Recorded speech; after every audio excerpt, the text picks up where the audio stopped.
ഈ റീസെൻ്റ്ലി കഴിഞ്ഞ ക്രിസ്മസ് ആണ് എൻ്റെ മെമ്മറിയിൽ ഇപ്പോൾ ഉള്ളത്. ബിക്കോസ് ഇവിടുത്തെ ഷൂട്ട് കഴിഞ്ഞ് വീട്ടിൽ ചെന്നിട്ട് ഞങ്ങളെല്ലാവരും, അതായത് ഞാനും എൻ്റെ അനിയനും അവിടെയുള്ള കുറച്ച് ടീംസ് എല്ലാവരും കൂടി നേരെ പോയത് ചർച്ചിലേക്കാണ്.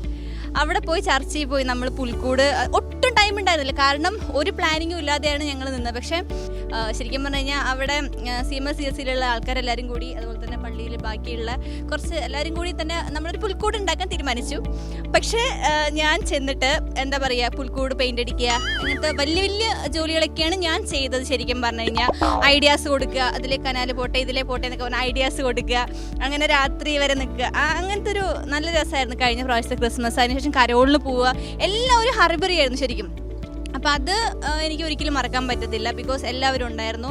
ക്രിസ്മസ് നൊസ്റ്റാൾജിയ എന്ന് പറഞ്ഞാൽ എനിക്ക് സ്റ്റാറൊക്കെ ഭയങ്കര ഇഷ്ടമാണ്. അപ്പം എനിക്ക് ആകെപ്പാടെ ക്രിസ്മസ് നൊസ്റ്റാൾജിയായിട്ട് അത് മാത്രമേ എനിക്ക് ഓർമ്മയുള്ളൂ.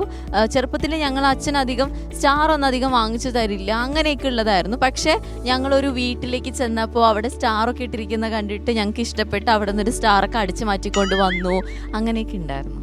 കുഞ്ഞ് സ്റ്റാർ, അതെനിക്കിപ്പോഴും ഓർമ്മയുണ്ട്. ഒരു പച്ച കളർ ഒരു പേപ്പറിൻ്റെ കുഞ്ഞ് സ്റ്റാർ, അതാണ് എനിക്ക് ആകെപ്പാടെ ഓർമ്മ വരുന്ന കാര്യം. പണ്ട് ഞാൻ കുഞ്ഞിലായിരിക്കുന്ന സമയത്ത് നാട്ടിൽ നിന്ന് എൻ്റെ മാമന്മാർ, കുഞ്ഞമ്മമാർ, അവരെല്ലാവരും കറക്റ്റ് ക്രിസ്മസ് ടൈം ആകുമ്പോഴത്തേനും ഞങ്ങൾക്ക് ഗിഫ്റ്റ് അയക്കുമായിരുന്നു വിത്ത് ക്രിസ്മസ് കാർഡൊക്കെ. അതിനകത്ത് അവരുടെ സ്നേഹാശംസകളൊക്കെ മലയാളത്തിൽ എഴുതിയിട്ട് നല്ല അടിപൊളിയായിട്ട് ഞങ്ങൾക്ക് കാർഡൊക്കെ സെൻഡ് ചെയ്യുമായിരുന്നു. ഞങ്ങളത് വെയിറ്റ് ചെയ്തിരിക്കുമായിരുന്നു.